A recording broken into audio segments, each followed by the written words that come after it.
righty. I'm going to wait a few minutes to see who's here. Okay, I see there's 5 people here. If you are tuning in, please leave a comment down. Hi, Jalen. Hey. Okay. Gonna wait for some more people to pop up. Hey. Okay. Alrighty. Hi, Jasmine. Jasmine, where are you tuning in from?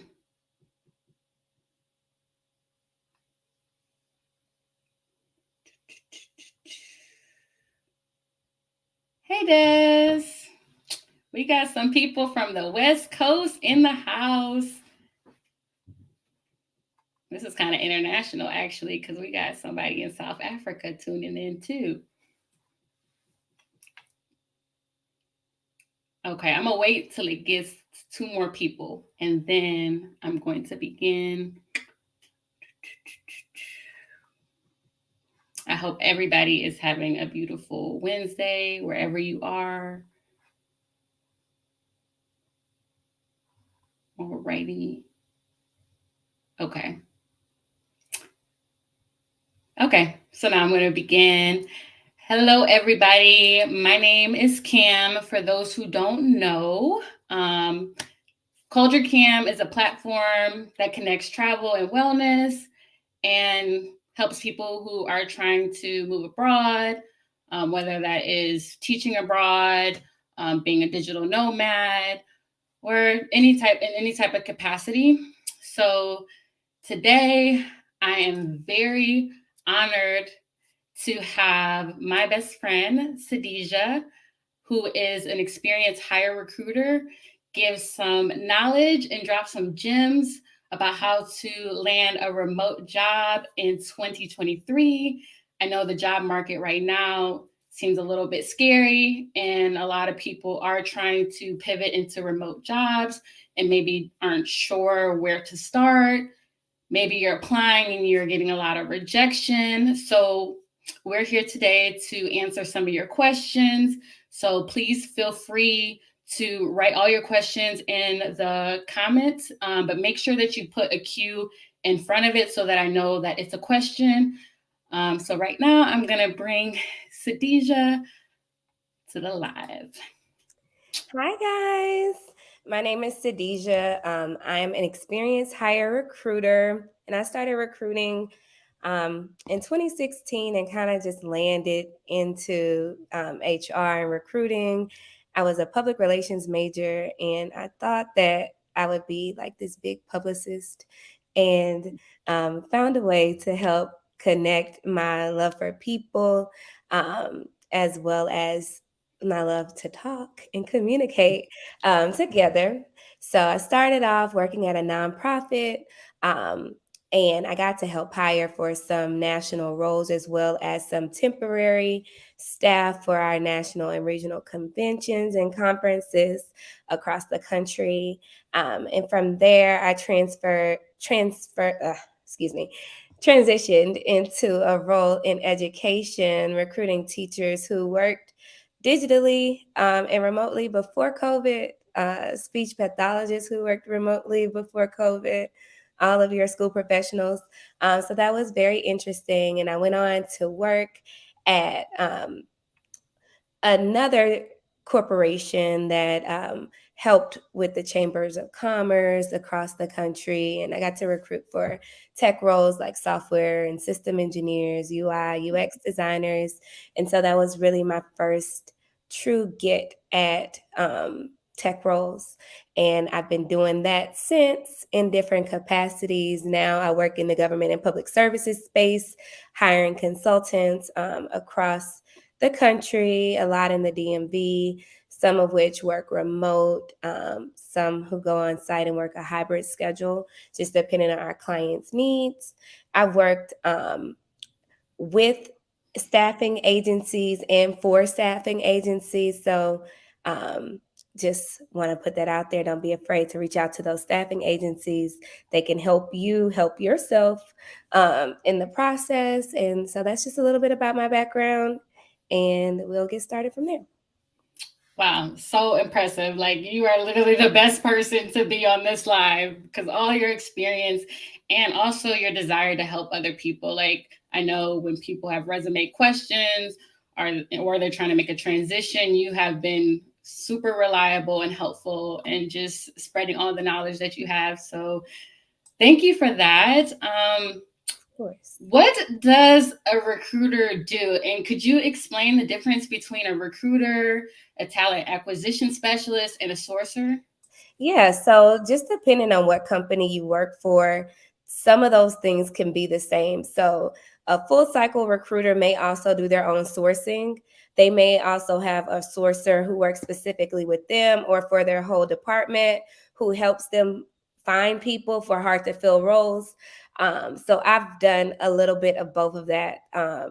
Where I've had to do my own sourcing. And then when I had a team, like currently I have a team who does sourcing, but also I do source myself too for some of my roles, just depending on what I'm looking for. But it is always great to have a team. And so, if you were specifically a sourcer, that sourcer goes out to different platforms like Monster, LinkedIn, Indeed, Facebook, those type of things, and they reach out and they screen the candidates to see if they would be a good fit for that recruiter's role. They have the job profile, they have the description, they have what you're looking for that may not be listed, and then they come back and say, hey, I talked to this person, they're within your comps, they're okay with the location, this and that. And then you talk to them and you get them set up with the hiring manager. So those are what sources do specifically. Recruiters are the bridge between hiring managers and the candidates. We get you set up, make sure that you meet the basic requirements, prep you for your interviews. Um, we deliver the offers, the sad rejections, and those type of things too. Um, a talent acquisition specialist sometimes is just a different name for a recruiter. I've had that title before. And then sometimes those people help handle the background investigation processes and the more technical part of the talent acquisition process. Okay. Okay. All right. That's good to know, especially for people that are trying to connect with recruiters or sourcers. Who should they go through first?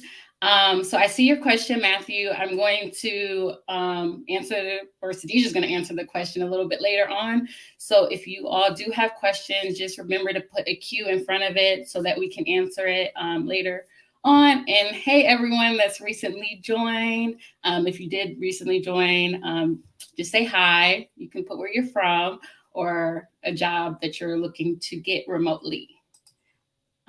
So I do have quite a few questions, but before we get into that, could you explain the background check versus the resume and the process that recruiters kind of have to go through when sourcing a candidate? Yeah, so just depending on your location, recently places like California and New York have implemented new laws, some of which require your background investigation to begin prior to you receiving an offer, whether that's verbal or written. Um, so then they also require you to post salary.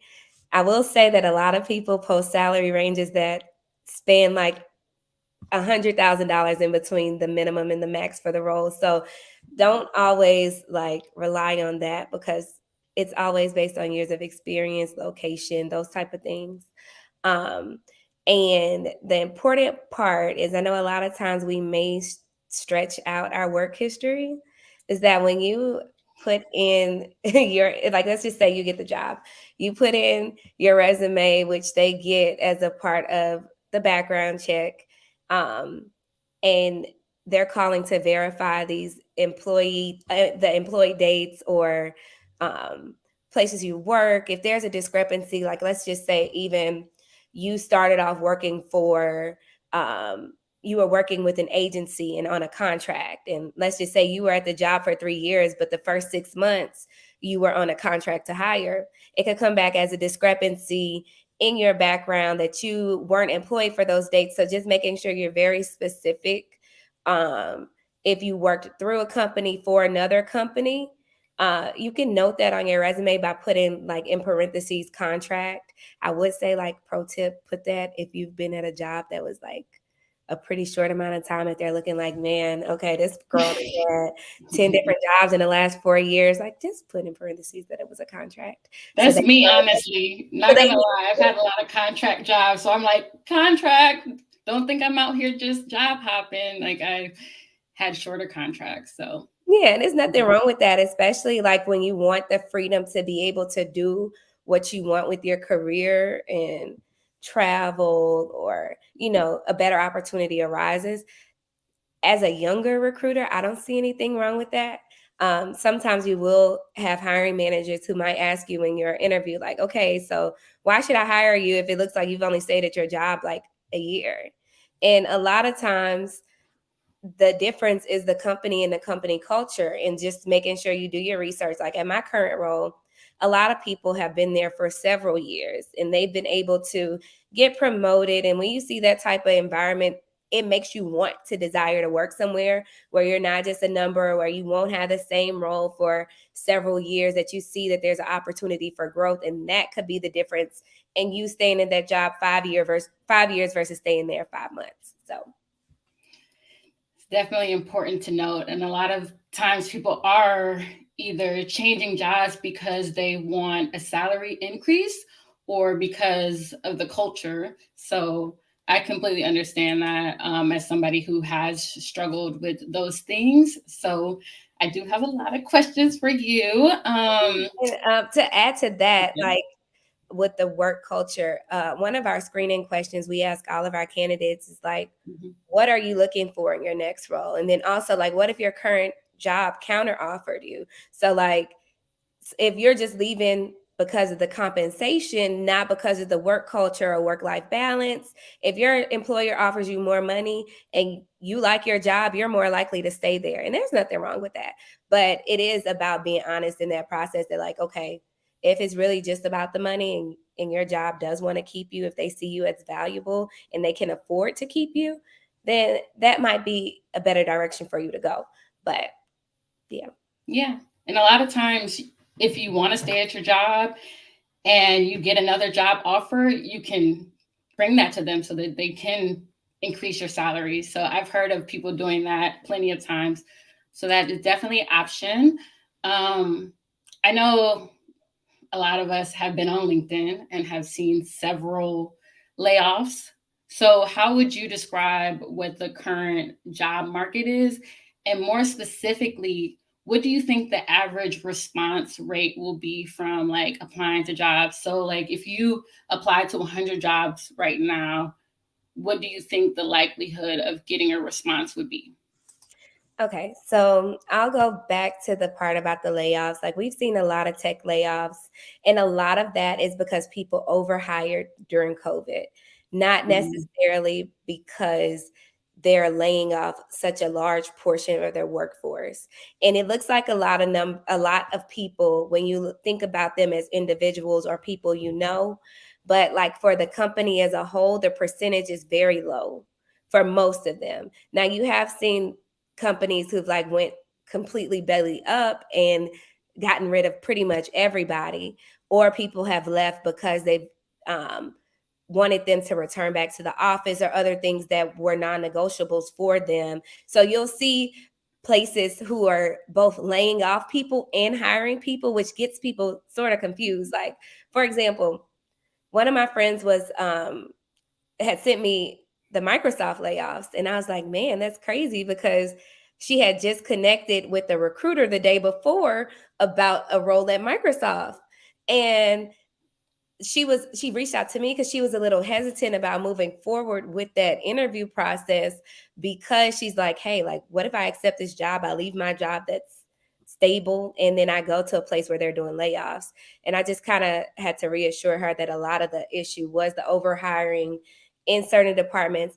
A lot of places where more senior level leaders weren't getting the business, and so they were losing business and didn't have enough projects and business revenue to work on for the amount of staff they had. And those type of things were a product of the pandemic and a product of people in general losing money and being fearful of the future of their companies, and being very frugal on how much money they were spending, especially on consultants who charge these crazy dollar amounts. You Mhm. know, so that was that part. I think that in general, you should cast your net very wide because a lot of times it's a numbers game. It's not necessarily that you're not qualified for the role. The recruiter may just see someone else who's also qualified before they see your application.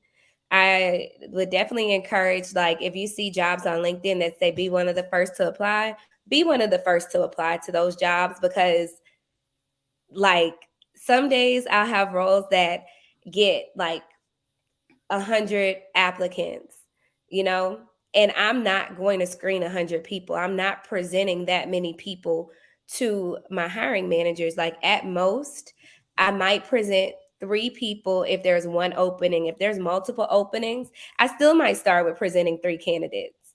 And then if those 3 candidates can't fill that role, then I might go to a fourth, fifth, or sixth candidate in my pipeline. I'm not giving them way too many options. I know how I am with having too many options. Like, I'm very indecisive. So if a hiring manager has that many options in front of them, and a good recruiter knows exactly what their hiring manager is looking for, and if they decide like, hey, we're not hiring this person, you need to tell me why. Like, I need it in an email. What was wrong? What happened in this interview? And if you tell me it's a cultural fit, then we're gonna have a problem. Like, we need to talk more about what define your culture. Like, what is that? What does that mean? Um, so I hope that answered your question. Oh, and like the response rate, I don't I wouldn't say that like there's necessarily am I still on here? Yes. Okay, I don't know where the tab went. Okay. My touch screen like my touch screen like started touching stuff on its own. Um like the response rate isn't necessarily like a percentage to me. Like, I definitely think that like for every one phone screen you get, you'll probably get 10 rejections. Like, and it's not, again, not because you're not qualified. It's just there's so many applicants, and the way our ATS system brings it in, it's usually in chronological order. So if I get that someone is linked to my job and I click it and they meet the basic requirements, and that person may reply quicker than the next person who I'm trying to screen and get them set up, or like by the time they have availability, I've already had someone who the hiring manager wants to interview. Like, it just depends. It's literally all the numbers game. Yeah, it definitely is a numbers game. And I was unemployed years ago, and there was a point where I applied to over 500 jobs. I remember just being stressed because I'm like, what is it? It's a numbers game, and it's also you do have to cater your resume to the jobs that you're applying to, and we're going to get more into that a little bit later. But I understand the rejection gets people down because it's hard when you're applying and applying and applying, and you're receiving another email after another email being rejected. But like Sadija said, it's not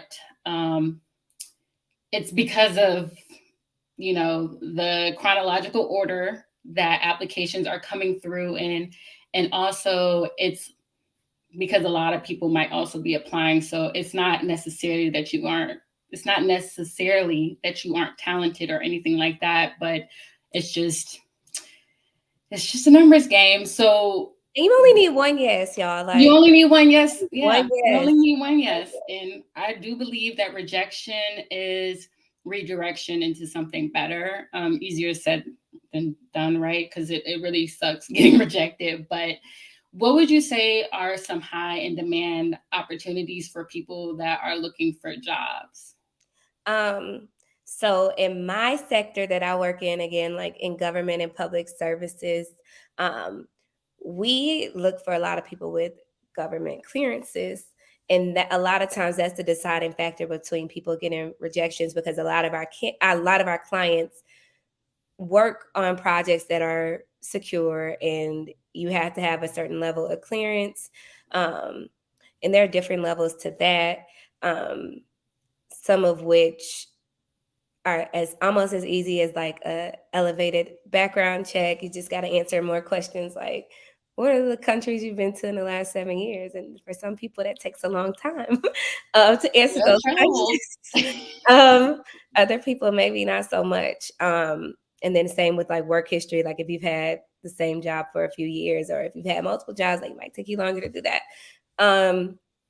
So a lot of a lot of people are into tech. So like data scientists, data engineers, UI, UX designers, like those type of jobs. But then you also have things like customer success managers or customer success specialists, or recruiters are also in demand. Sourcers are in demand. Um, Recruiting coordinators, and the coordinators are the ones who like schedule interviews, and we didn't talk about that earlier, but like they're the ones who schedule interviews. Like I don't schedule my candidates interviews. I get their availability after the phone screen, and I send it out to my fantastic coordinator, and she gets them set up, and she has to, you know, she gets the feedback from from the interviewers, and then I go back and I'm like, okay, great, can I hire them, can I not? So those are some things that are in demand. Um, Someone asked about third party sites. I know, for instance, my job, we put a lot of money into LinkedIn Recruiter. A lot of people do put a lot of money into LinkedIn because the platform works. It works well, and like even as someone who is looking for a job, I encourage you all to go into like they have different little classes or things on LinkedIn that you can do and get badges. You could do the free trials of LinkedIn Premium. Um, you can make sure you put that you're open to work. I promise that your current employer will not see that you're looking for work if they pull your name up in the profile. And if y'all have the same, like if y'all put y'all work at the same company, the recruiter cannot see that you're looking for work. You won't show up in their searches if you match them like at all. So don't be afraid to put that on there. And if you really are not afraid, you could definitely post things on your LinkedIn, like saying what type of jobs you're interested in, typing in keywords, to see what other jobs fit your background and your interests that you may not think of, like just by the title, and those transferable skills that you are currently using. I know, for example, a lot of teachers are looking to get out of the classroom. Teachers use a lot of strategy, so you can look for jobs that are strategy if you're interested in things that are still educational based, like curriculum development, um, consulting. Like there are a whole lot of different things that you can do to use your skills that you have in your current job to transfer into a new role, new title. That's really helpful information. Um, can you speak to the best platforms to find remote opportunities? So, of course, like I said, on LinkedIn, you can type in literally the word remote and filter out. Sometimes you'll see things like remote, but you must live in the state. Now, those part of me thinks that they do that because they want to start you off as remote. And then eventually, as time goes on and COVID changes things, they may want you to return to office. So I would say be a little weary about those things. Like where it says remote, but we're only looking for people in Georgia or who live near San Francisco and this and this and that. Like, be mindful of those. Um, we did want to touch on the difference between like work from home and like work from anywhere. Yes. So there's a difference. I learned kind of the hard way in that. And I've been working from home since 2019, and I used to work from anywhere, but now I work from home. Um, and so by that, I don't mean like literally in my house. that I had to sit in my house every day and work from home, but I do mean that most places require you to work from home, meaning in the United States. Um, Especially like me working in the government and public services sector, we're not allowed to even bring our computers outside of the country just for security risk. You open your computer in another country, you are fired. No questions asked. There's literally no wiggle room on that at all. It's like you open it, you're done. You can't bring your company phone, like nothing. So I would say be mindful of that if you're looking for a job that allows you to travel outside of the states or work from a different country, to make sure you're looking at jobs that say work from anywhere. And a lot of times in the jobs, just because like they've had these situations come up, or don't be afraid to ask either in the interviews, they'll say at the bottom like in the United States or within the United States, type of thing, because there's definitely a difference. Um, and there are a lot of jobs who do allow you to work from anywhere, and like they broadcast it. They want you to know that our company culture is, Yes. like that. Sometimes they be like, you could take meetings from the beach and like all this type of other things, like they'll say in their job descriptions. So like if that's the type of job you're looking for, to go for it. Um, I also would say what I found helpful for a lot of people that I know who are looking for jobs is, like I said, cast your net wide. But if you're looking for something specific, like, or there are brands you like, or companies that you use for different things, or maybe local to your area, I would say like get on their career site and see exactly what they have. And if those jobs are remote, if that's what you're looking for, and apply to them. Um, and someone asked if it's better to apply directly on the site or within the outside third party apps. And it just really depends on the job. So sometimes you'll see postings on LinkedIn, like my job specifically, we have LinkedIn postings, but you cannot apply on LinkedIn. It's going to still bring you to our website. And a lot of times people use job boards like LinkedIn or Indeed to attract people to their job sites. And you have to apply directly into our ATS systems. Um, Another thing that I wanted to mention was, oh, I lost my train of thought. Um, Probably about the resumes.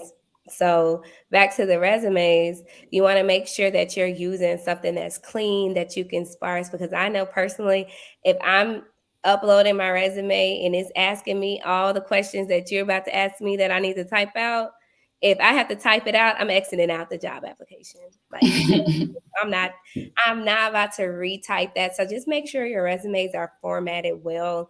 And if you want to present like a unique portfolio or cute designed resume for a creative element, I would recommend like emailing it directly to the recruiter or the hiring manager. Like once you get the phone screen or the interview, so they could see that, but have a very plain copy to upload into ATS system so you're not frustrated in the application process, especially because, like I said, it's a game of volume. So you want to be pushing out as many applications as you can.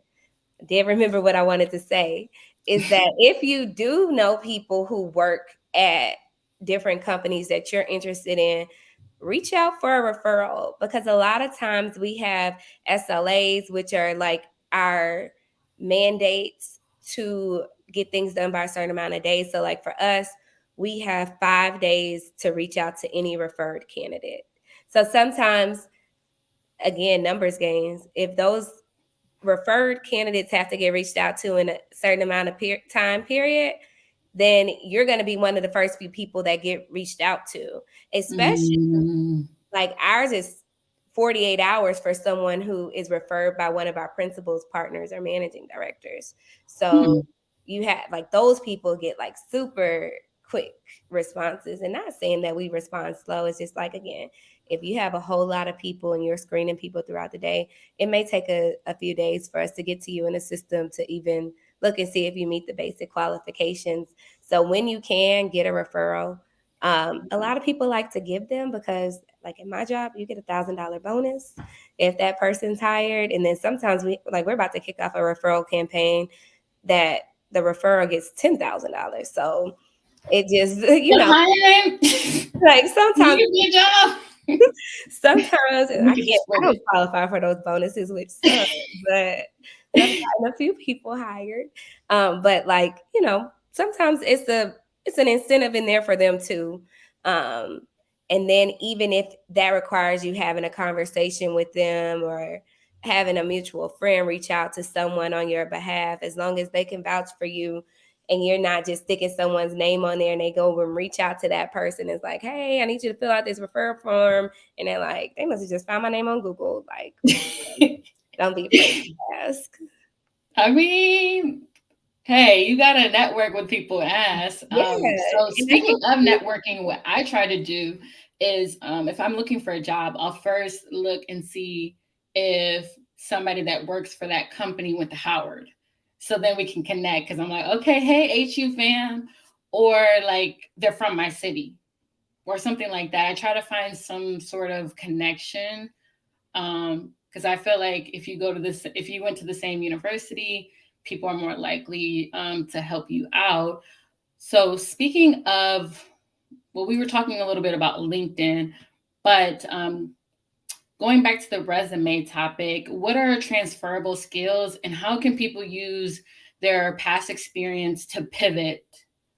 So I'll just give like some basic examples of transferable skills. So like customer service, right? We all have customer service somewhere in our resume somehow, um, most of us have things like Microsoft Office and those type of things in our resume that you can look and pull from the job description and see what they're looking for and how you can relate something on your resume to that. I wouldn't necessarily say you have to every time tailor your resume specifically to that job, but making sure that you have some of the key terms that they're looking for.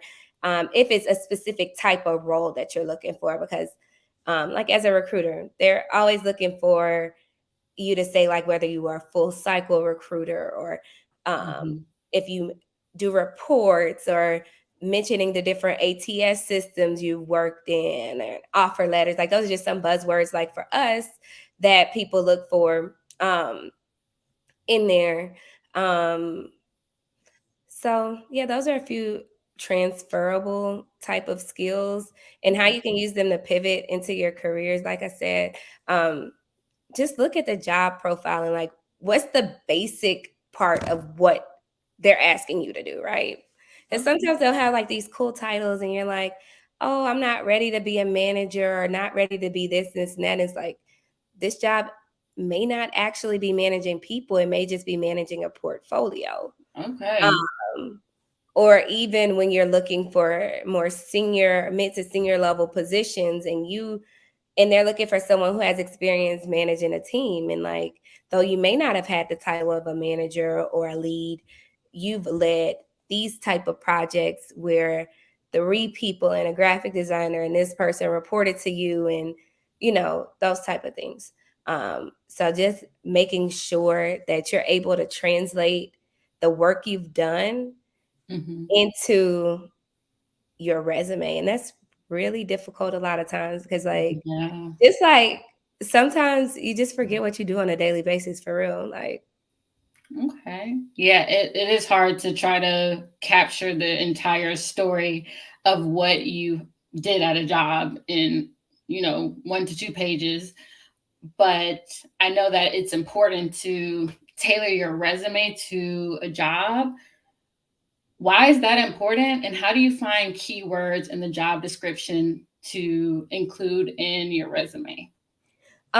it's important because a lot of times we're browsing, like we're doing a quick scan of like, oh, this person has AWS, they have this certification, this, and that. Like, might be worth the conversation to see what they do on a daily basis. So I'm trying to figure out like what is your day-to-day task? Like, what are you doing? You could have this title, and sometimes, like I said, titles may not be transferable to the next job, or may not be on the same level that another job assesses them at. So you want to be able to make sure that you're listing as much and then sometimes as little, so they can want to ask you more questions about it, and you're able Mm. to give. So it's like a double-edged sword. Like, you can put a few details, or you can put a lot, and sometimes that might X you out. And then sometimes putting a few may be like, okay, this is interesting enough for me to want to see more about like what they do. Um, Mm. Finding that balance. yeah, it is. It's hard. So I would say that if you're looking for, let's just say, two or three different type of jobs, Mhm. um, that you have a set resume that pulls like let's okay, I'll use a cloud engineer as an example. So cloud engineers, most of them, we are looking for like their years of AWS experience and like what they're doing, and making sure that they're not just like the IT guy, but they actually um, do real data engineering in their role. Mm. So making sure you include like your languages and systems that you use on a daily basis, um, any reporting tools, and those type of things in your resume. And let's just say like that same person may be looking for, um, like they have cloud experience, but they also have software engineering experience. My software engineer is not my cloud data engineer. Mhm. So if you give me a software engineer resume, but you really do have all this cloud experience, I'm going to reject you, because I'm not looking for a software engineer. I'm looking for a cloud data engineer. Mm. So I would say like just have a couple different, if you're looking into different roles, like unless you're applying to all the same type of jobs, then keep that one resume. But like I have a tech resume, and then I have one that's like a comms resume, and then I have one that's just like, a little bit of both. Um, Mhm. so Okay. I definitely do the same thing. Like I have three different resumes because I'm transitioning into more tech, no, a more technical role.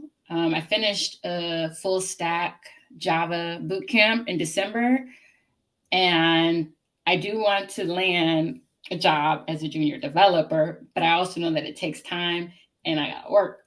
So I do have a resume for that role, but then I also have a marketing resume because that's where I have most of my experience. So I think it's important to have, multiple resumes and make sure that you put like keywords, especially like different technologies that you're using or software.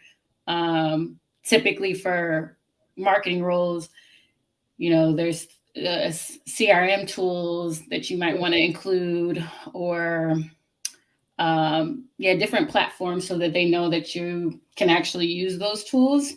So it's really important to definitely have that in not only the tools section, but I would also say when you're listing some of your responsibilities in the bullet points to also include it in there.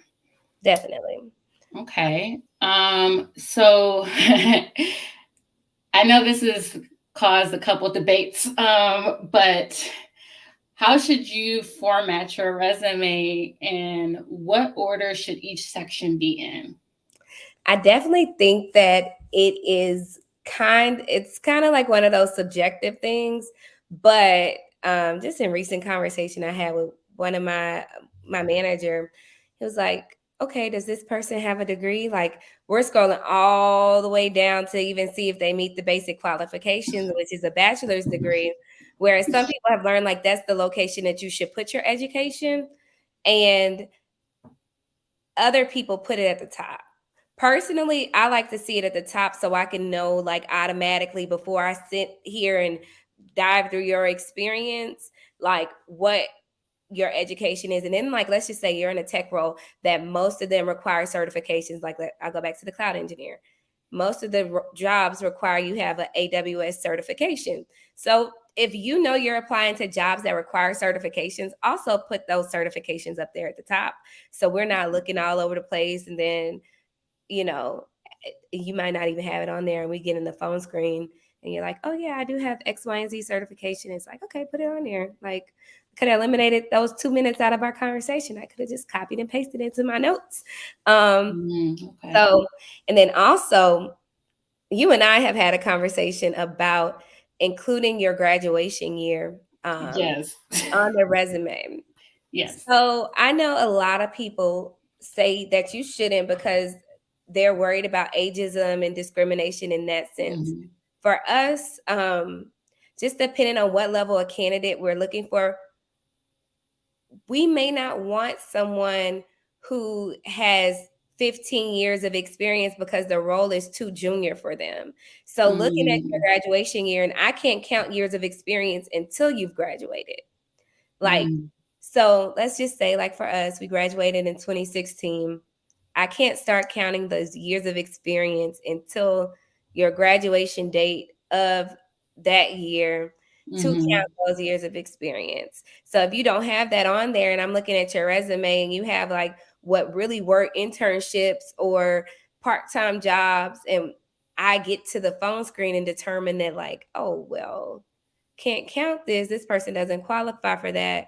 Like, it just eliminates a lot of the hassle. Don't see it as something that um that could be detrimental to you getting a job because you're quote unquote young. Like, no, a lot of times we are looking for people because part of that includes someone with 5 years of experience. Their comp is not going to look like somebody who has 25 years of experience. And what we can afford is somebody who has 5 to 7 years. Like, just example of like one of my jobs. okay. That makes sense. That makes a lot of sense because I know I saw some TikToks saying that, and I had to ask you because I was like, is that actually the way that I should, you know, tailor my resume? But just to go back to the format, so you would say at the top you should have your name, right? Maybe the title of the role you're applying to, your email, your LinkedIn. I think we also talked about location, whether or not we want to include that. And I think that probably depends, like, if you, I take mine out for pay reasons, but Which is yeah, another point too. yes, So which is another point. And then I have my summary, I have my skills and tools, then I have my experience, then I have my education. So I know that you talked about putting your education closer to the top. But as far as like having your summary, your skills and tools, and your experience, would you say that that is a good order to put things in? and I don't even necessarily have to see a summary. Like, I can summarize Okay. myself. Just looking at it, that can save you space, and what makes your resume a page and a half, 2 pages, to being, one. I also don't mind 2 page resumes, like that's fine, but anything after that is excessive. Um, Okay. so I would definitely say that location, especially in the age of remote, can get a little tricky. Like, for instance, today had a person who the location says Virginia, but their current job says Ohio. Oh. So it's kind of like, do you live in Ohio, and or do you just live in Virginia? Your job is located in Ohio, but you work remote. Like, I don't know. I won't know until I call you. So that could kind of get confusing when you look at your location versus the location of your job. For example, my job's location is based out in Virginia, and I don't live in Virginia. So that could probably get confusing to someone if they saw my location on my resume. Um, and then to your point about comp, there are different levels at a lot of places that give comp based on location. And so let's just say you're looking for 125, and that's really more of the salary range for someone who lives in like a New York or California. You don't want to necessarily X yourself out, and they look at it like, oh, she's looking for 125 and she stays in Kentucky. Like, she doesn't need $125,000. Why not though? Okay. So now we're going to get into the questions that the audience has asked. So if you do have any questions, go ahead and put a Q next to it. So the first question is from Matthew. Matthew asks, what catches an employer's eye on a resume that sets a candidate apart from other job seekers? Um, I guess that's really situational. Like a lot of times, we're just looking for you to have the basic qualifications at minimum to hopefully get you to that phone screen part, right? And then from there, you could sell yourself as a candidate and talk more about your background and situational things that you've encountered in your job. I know Matthew is about to graduate from high school, so Aww. he I know landing your first job like when you're in college definitely will be important for you to like set the foundation for your work experience. So don't be too hard on yourself like as a rising well, I'm almost graduating senior. Um Mhm. to have like the perfect resume. So a lot of times like you'll need to get that volunteer experience, Yes. then internship experience, making sure you kind of know what you're interested in. Like I've done a lot of things that were all over the place, like in undergrad. And I mean, it helped me decide what I wanted to do. But if you're Mhm. like one of those people who know, I think my other cousin is on here, like she knew since she was little that she wanted to be a vet. So like everything she's done has been vet related. And so if you're one of those people who know like exactly what you want to do and like you're unwavering in that, try to find something that sticks to what you're interested in and not just finding something because you can get it. If that is something that you're into. So Yeah, because that's rare to know at a young age yeah. what you want to do. And similar to you, I've done a lot of things, and also being involved in organizations on campus has helped me to realize what I like doing too. Because then you take on different roles, and you're like, oh, like I'm really good at events management, or I'm really good at community service. So things like that can really help you. And sometimes you really don't know if something is for you until you try it. So I really encourage people that might feel lost or all over the place that it's okay, because like you don't know that something is for you or isn't for you until you try it. Yeah, But I found out I was a good fundraiser randomly and like raised a yeah, lot of money. And I was like, oh, maybe I should look into this as a career. Then I'm like, I don't know if I want the pressure of like trying to make sure that these organizations get these funds. exactly. Just I something. was fundraising chair for my sorority, and I was like, it's one thing to do that in college, but when you're getting paid for it, I don't want that kind of pressure. Pressure on. Yeah. So Shelby asked, what types of international jobs concerning environmental protection are available remotely? I don't know if you could speak to this, Sadija, because I honestly have no idea. Sorry, Shelby. I do not know anyone who works like in environmental protection. I do have a lot of people who work like in international roles, but if you want to like connect offline, I can try to help you with that. So Okay. And if anybody is that's watching might know, feel free to comment that too. yeah. Especially because Shelby asked on Facebook. So Okay. Yeah, Shelby. If you want to connect with me on Facebook, it's my name on there. yeah, I think I tagged you. If not, I tagged your Instagram, so it should be on there. Yeah. Or Instagram, whatever. It's cool. Yeah. Okay. So we kind of answered this a little bit, but Jalen asked, what can you do to stand out from all the other applicants?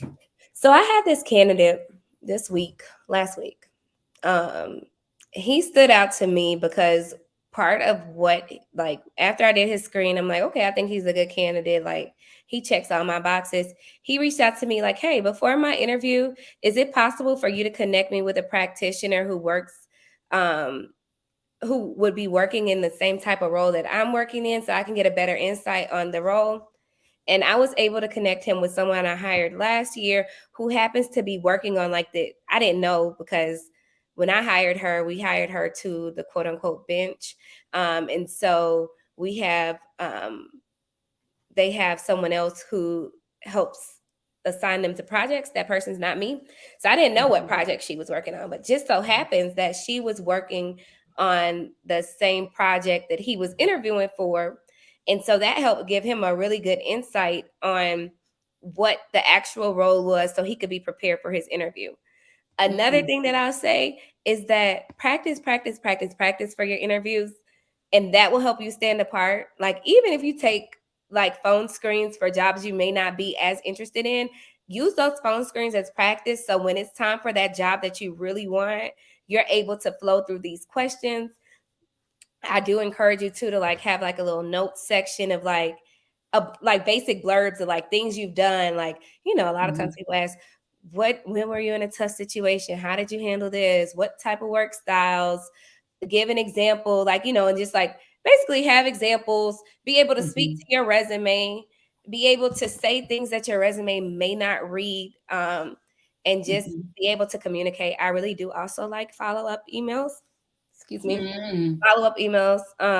Don't be afraid to reach out to the recruiter or the panel or the interviewers after you're done and ask them for their emails. I okay. know my interviewers really like for people to ask questions. So, like, whether you have the same questions you ask the interviewers or you have the same questions that you ask every time you're interviewing for a job, don't let it just be them interviewing you. You interview the job too, because you want to make sure that the decisions you're making is a good decision. So you're not doing this in another 6 months because you hate your job. Yeah. Definitely use it as an opportunity to have a two-way conversation because you're going to be the person that is potentially working at this job. So you need to ask questions regarding, well, you don't need to, but I would encourage you to ask questions regarding culture. Team So, size, yes. like the dynamic, like if you would be Hmm. reporting to someone, if that person you report to reports to someone else, if you have people Hmm. reporting to you, what's ask them like what is a typical workday like? Ask Hmm. them things that you care about. Yeah.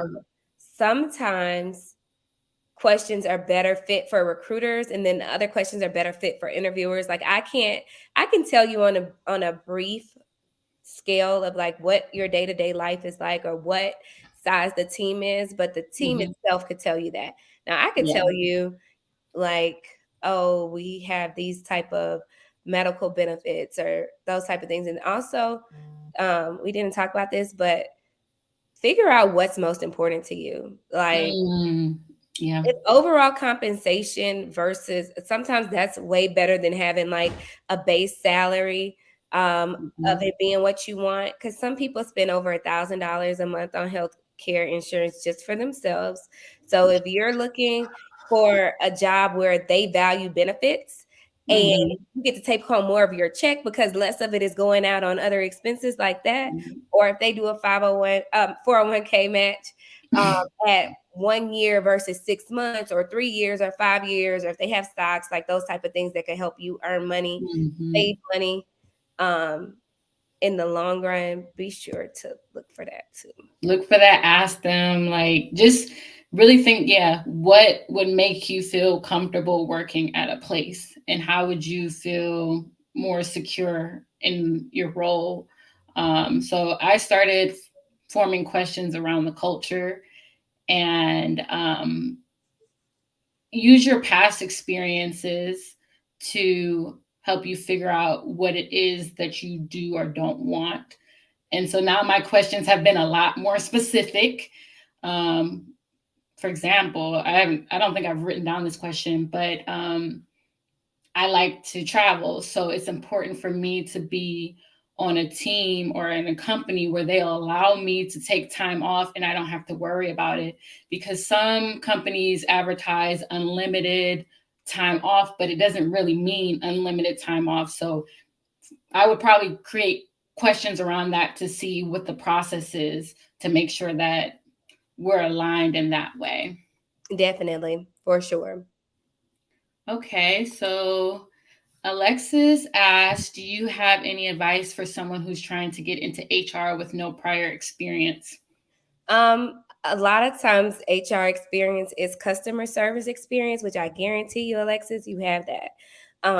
So look for jobs that say like a minimum qualification of like um, customer service skills, those type of things, and you can get into recruiting most likely as or HR most likely as a coordinator if you're into recruiting, or an HR admin if you want to go into like the HRIS, which is the information system side of HR, benefits analyst, those type of roles that are benefits specific, or total rewards, which is another side of HR. So it just kind of depends on what type of HR you want to get into, but a lot of the entry level roles only require customer service experience, which, like I said, I'm sure you have that. Okay, good to know. And Renisha asks, are you a technical recruiter or non-technical or both? So both kind of. I recruit for technical roles, business strategy roles, and tech strategy roles currently. Okay. But I've done non-technical. Um, Most interesting role I recruited for was a lifeguard at a hospital. Oh, okay. I didn't even know that. A lifeguard at a hospital. Okay. Let's see. So we kind of touched on this. Do you recommend experience listed first at the top of your resume? Um, I would say education, like name, contact information. Make sure your phone numbers are correct. A lot of time you'll see people have incorrect phone numbers either on their resume or in the ATS system. And that includes like your email address that you use the most, as well Hmm. as your phone numbers. Just make sure you're double, triple checking that that stuff is up to date. So I had people say, oh, I didn't get the interview confirmation. And it's because our protocol is to use the information that is in our ATS system because it can Hmm. track the emails we send out. Um, Okay. and if that's not the one that you use, update it, change it. Simple. Um, and so, yeah, I would recommend putting your contact information, your education. If there's certifications that you know are required for the jobs, you could put them underneath your education. If not, you could put them at the bottom underneath your experience if they're not like super relevant for the role or required, like if they're just laying up. Okay. And I didn't ask you this earlier, but I think this is an important question to ask. How can you make your resume cater to remote jobs? Because some resumes you can use for in-person jobs, but how can you show that you are capable of working in a remote role? Put in parentheses, like I said about the contract thing, put in parentheses remote. Like, especially like if you're putting location, like let's just say the job is in Cleveland, but Hmm. you work remote from Arizona, put in Okay. parentheses remote. That way they know that you have been working in this role. You are able to work remote and be self sufficient, like you're doing well in your job. Okay. So, yeah. Okay. And what about somebody that has not worked remotely yet? Um, I think that you kind of need to analyze like your reasoning for wanting to work remote. Um, Hmm. when I first started recruiting for roles that were remote, like I said, I worked at K-12, which is now Stride, and they are the largest K through 12 educational system in the country. And so you would have a lot of teachers who were leaving the classroom because they had babies or things like that, and they thought like working from home would be easier. And I'm here to tell you that it's not, especially depending on the type of jobs that you have. Like a lot of times, like I've had to set boundaries with myself, like, okay, because sometimes you'll work from home and you realize, like, you'll look up and it's 7 o'clock, and I'm like, I get off at 4:30. Why Hmm. am I still on my computer? Or it's like just so easy to pick up your work or take your work home because you're already at home. So I don't have email on my phone. I don't have none of Yeah, that. that's So just got to set your very boundaries. important. And then, like, also for me, it's like I like people too. I don't ever want to go back to the office. I don't like people that much to like want to go to the office. But you can set up like co-working, go to co-working spaces. I know Cam goes to them a lot. Um, Yes, I do. there's coffee shops that you could sit in. Like I like supporting local coffee shops. So there's one that's like walking distance from my house. Meeting up with other friends who work remote from time to time, like going sit outside. Like sometimes I sit outside on my balcony and like get some fresh air because I'll look up and I'm like, dang, it's been 3 days and I only left the house to walk my dog. Like, That's me sometimes. yeah, so. But yeah, there are definitely pros and cons to working remotely. Obviously, you do have to set some boundaries. I was working for a startup, and working for a startup, you wear many hats. So the workload could be a lot at times, but I had to set some boundaries with myself, like taking Slack off of my phone, making sure that I didn't have my work email on my phone. I actually have two phones. So I had my second phone for my work stuff. And then I would only use that when I'm in like transit somewhere. But for the most part, I separated the two because I can't be getting Slack messages at 9 p.m. because it's happened before. But yeah, it's really important. And to speak to finding a remote job, what has helped me on my path, I've been working remotely since 2017, is I started off as a virtual assistant. So that's how I was able to like get into remote work. And I also started teaching English online. So I was able to build those remote skills and show that I'm capable of working remotely. And that's what helped me to land other remote jobs. I will talk a little bit about this towards the end about different resources to help people who are looking to get remote experience. Or if you're unemployed right now and you want to find something from home, I do have quite a few resources to help because I I understand. That's actually how I started working remotely. I quit my job, I moved back home, and I started freelancing. Like I said, virtual assistant and teaching online, and then I continue to work remotely ever since then. But also, even working for startups typically give you that flexibility of working from anywhere. So the two startups that I've worked for, I was allowed to work anywhere in the world. Um, and then also another point is if you get a contract job, that is easier to do anywhere in the world because you don't have to worry about the taxes.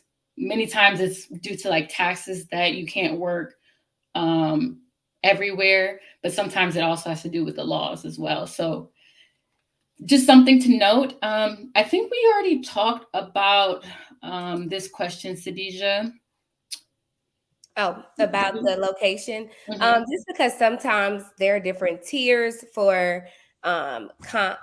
So someone who works in Arkansas, the cost of living is a lot lower than someone who lives in DC. So if you want to kind of bypass that part, I mean, eventually you'll get asked that, but Mhm. maybe not initially when we're taking notes. Like unless I'm specifically asking where you're located because you need to be in our market. Okay, that makes sense. I'm definitely going to do some testing with that and apply for some jobs with my location and without. I live in Lisbon, Portugal, for those who don't know, and the pay here is awful. Plenty of people are making anywhere from 800 euros to 1,000. So that's like maybe $850 to like a little over 1,000. So I take my location out because I don't want anybody to disrespect me with that pay. Um, and so that's my reason for taking it out. Okay. Cassidy said star method. We didn't really talk about that, but if you could just give like a quick overview of what the star method is.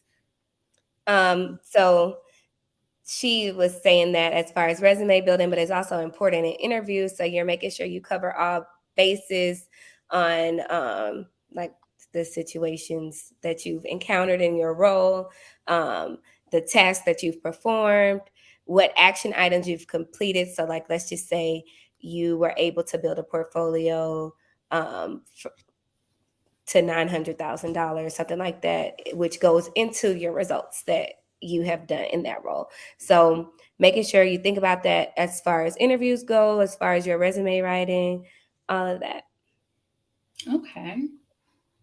So these two questions kind of go hand in hand, but DJ asked resume advice for someone wanting to switch careers. We kind of hit on that a little bit earlier, but that's where the transferable skills come into play. You have to think about what you did in your role and how it relates to what you're trying to do. So Sadija, could you give an example for someone that was working in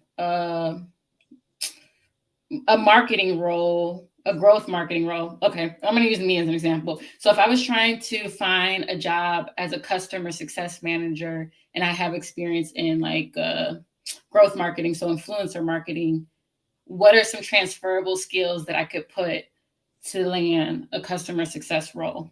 Well, you've definitely pretty much done that job. Like your customer could be your marketing campaign because that is like, you were reporting to someone or like a brand about that marketing campaign.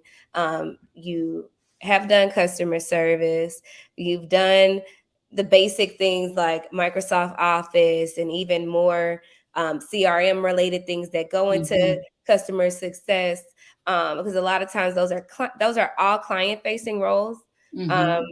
and so making sure that you can show in your resume that you are comfortable being in front of clients, so you can use words like that, like client facing and Mm-hmm. customer service, those type of Mm-hmm. Yeah, so you have to really pull it out and like relate it to what you're trying to do. And that was a great example. Um, are there ways folks looking to transition into a new role can increase their odds of being hired or interviewed? I definitely think going back to the asking questions in the interview process, making sure that your resume doesn't have any typos. I see like a lot, like when I'm going into the screening process. And if I'm screening someone whose resume has a lot of typos and I do think that they're good enough to go to the interview, I'm going to let them know, like, hey, I was looking at your resume. I think you should change X, Y, and Z before you go to the interviews. And then my coordinators, when they send the calendar invites, they send their resumes to the hiring manager. So they have a little bit of time between the interview and the phone screen to get their resume updated for me to get it sent over to them. And then as far as getting to the interview portion, um, knock out your phone screen. Like if the recruiter likes you, then the recruiter is going to go hard for you to Yes. get the role. So just make sure you're nice to recruiters, reply. Because they want to see you win, like, because that's a win for It's them too. easier for me. Like if I don't have to talk to 30 people to fill this one role and I talk to one person and then like they're stellar, then my work here is done. I presented to you the best possible candidate. What else could you want from me? Exactly, exactly. Okay, so going to answer one other question, and then actually, I have a question. How many jobs per day or a week do you think one should be applying to that is actively looking? And what is the typical turnaround time? I would say like at least 10 a day. Like even if you're just doing it in LinkedIn easy applies. Um, and then if you're looking for specific company jobs that you have to go on their system and apply to those, like maybe add a few more into those a day or a week, like 5 a week. Those take a little bit longer. They Um, do. so if you update your LinkedIn and it pulls everything you need to make sure your resume on LinkedIn is up to date, then you can get those out and you can do 2 minutes each app, spend 30 minutes a day applying to jobs, like at minimum 30 minutes to an hour a day Mhm. applying to jobs, because the response rate could be low. You could get rejections really quickly. And again, like part of it Yep. is a net that's being cast, you know. Mhm. So don't feel bad if you don't catch all the fish. Like, okay, it just kind of lets you know, all right, I didn't get this one. Next caller, because Mhm. I have so many more that I'm putting out there. And then sometimes you'll be looking and you're like, I never heard back from that job. And it'll be 6 months later, you get a rejection. You're like, that's Yeah, you could have just kept that, honestly. yeah. Just you didn't even have to remind me that I applied. Like so much time has passed by.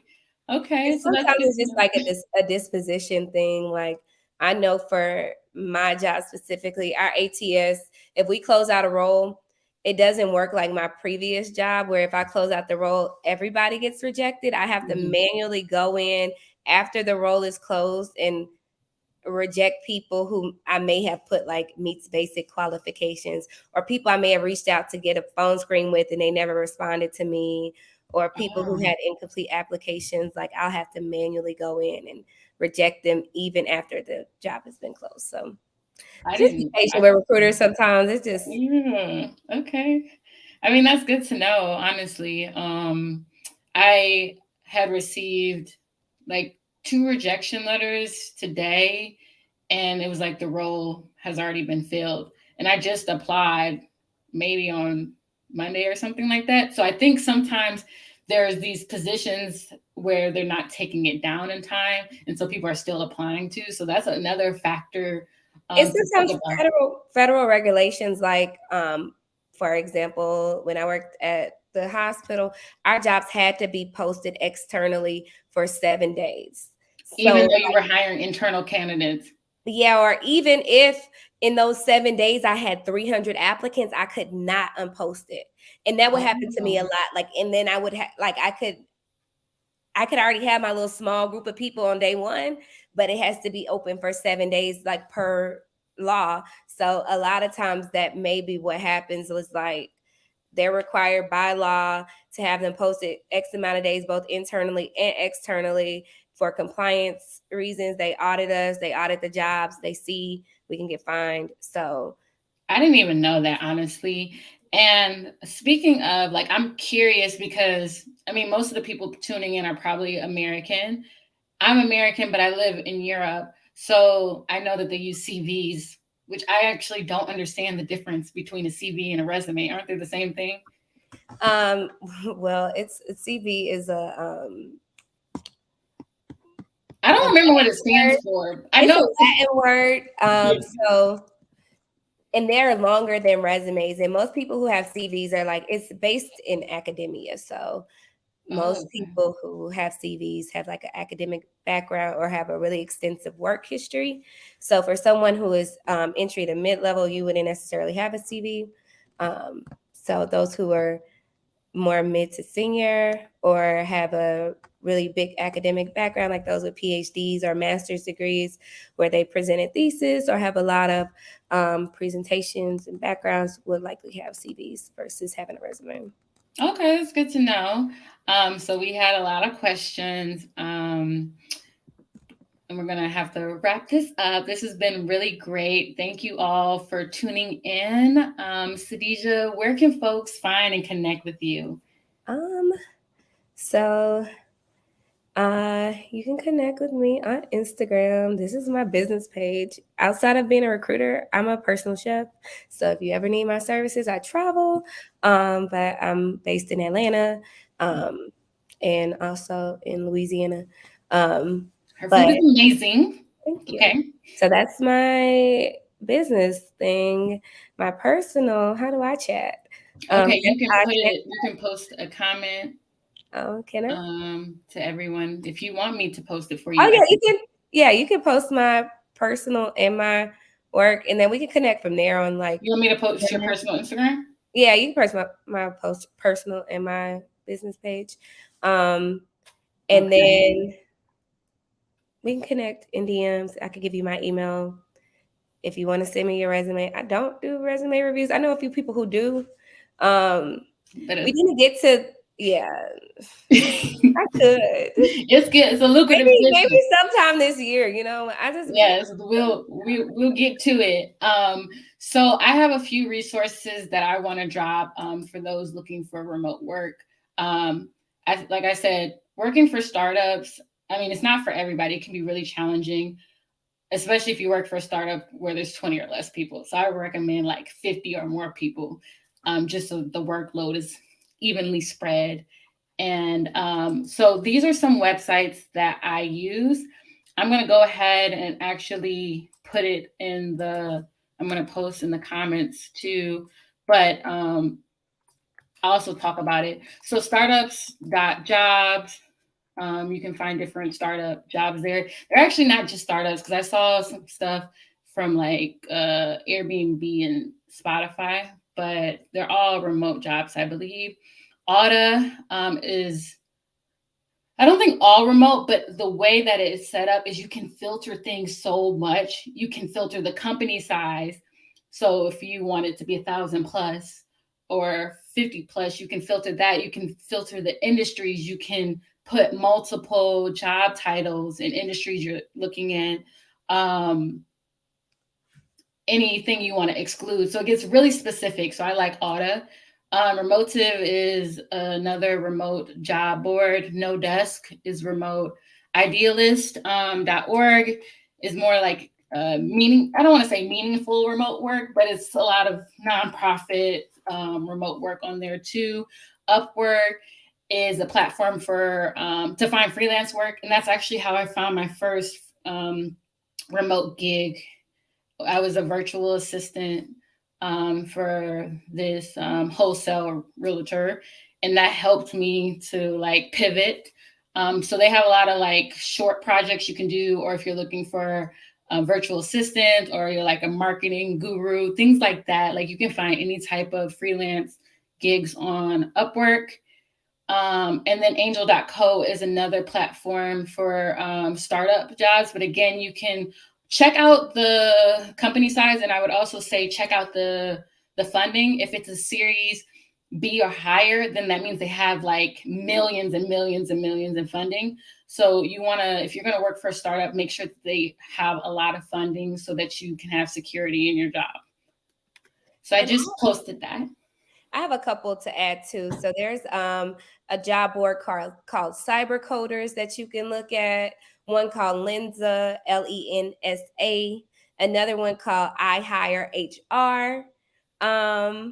That's good. Let me make sure I spell I Hire HR. Mm-hmm. Okay. And then like to her point about Upwork, definitely would recommend Upwork to go ahead and get you some work out there, some things to add to your resume, some skills, some extra income. There's another one called Jobot, Jobot. You said Joe, Job. Wait, OT, Jobot. JOT.